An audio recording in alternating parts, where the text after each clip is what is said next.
saya Rizka Pernata Putri dari kelas manajemen 22A dengan nomor NPM 22411043. Di sini saya akan membawakan materi 7 tentang manajemen risiko pasar.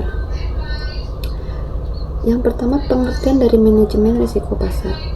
Manajemen risiko pasar adalah proses sistematis untuk mengidentifikasi, menganalisis, mengevaluasi, dan mengendalikan risiko dalam suatu sistem keuangan atau bisnis yang terjadi akibat perubahan harga pasar, seperti risiko ekuitas, suku bunga, nilai tukar, dan komoditas.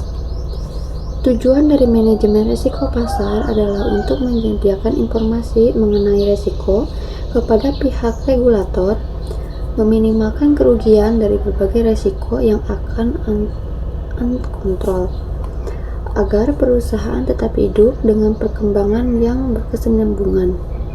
Biaya manajemen risiko yang efisien dan efektif, memberikan rasa aman, dan agar pendapatan perusahaan stabil dan mampu memberikan kepuasan bagi pemilik dan pihak yang lain.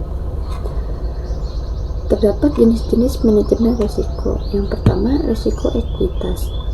Yang kedua, risiko suku bunga.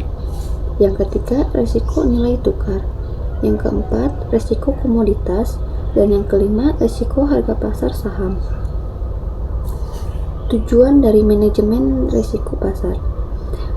Tujuan dari manajemen risiko pasar adalah untuk menjamin bahwa suatu perusahaan atau organisasi dapat memahami, mengukur, serta memonitor berbagai macam risiko yang mungkin terjadi, seperti menyediakan informasi mengenai risiko kepada pihak regulator. Yang kedua, meminimalkan kerugian berbagai risiko yang unkontrol. Yang ketiga, agar perusahaan tetap hidup dengan perkembangan yang berkesinambungan. Yang keempat, biaya manajemen risiko yang efisien dan efektif. Dan yang terakhir, agar pendapatan perusahaan stabil dan mampu memberikan kepuasan bagi pemilik dan pihak yang lain. Manfaat manajemen risiko pasar. Yang pertama, menghemat pengeluaran bisnis yang tidak diinginkan. Yang kedua, menciptakan rasa aman kepada perusahaan maupun karyawan. Yang ketiga, menjamin kelangsungan usaha. Yang keempat, dapat memudahkan dalam pengambilan keputusan. Yang kelima, meningkatkan produktivitas. Yang keenam, membantu perusahaan mencapai visi, misi, dan tujuan bisnisnya. Dan yang ketujuh, meningkatkan profitabilitas bisnis. Strategi dari manajemen risiko pasar.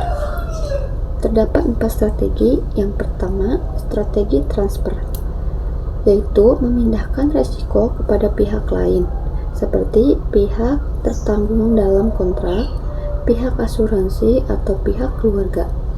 Yang kedua, strategi mitigasi, yaitu mengurangi risiko dengan cara efektif, seperti menjaga kondisi kendaraan secara berkala, mengaplikasikan standar operasional produser, atau memiliki sistem keamanan komputer.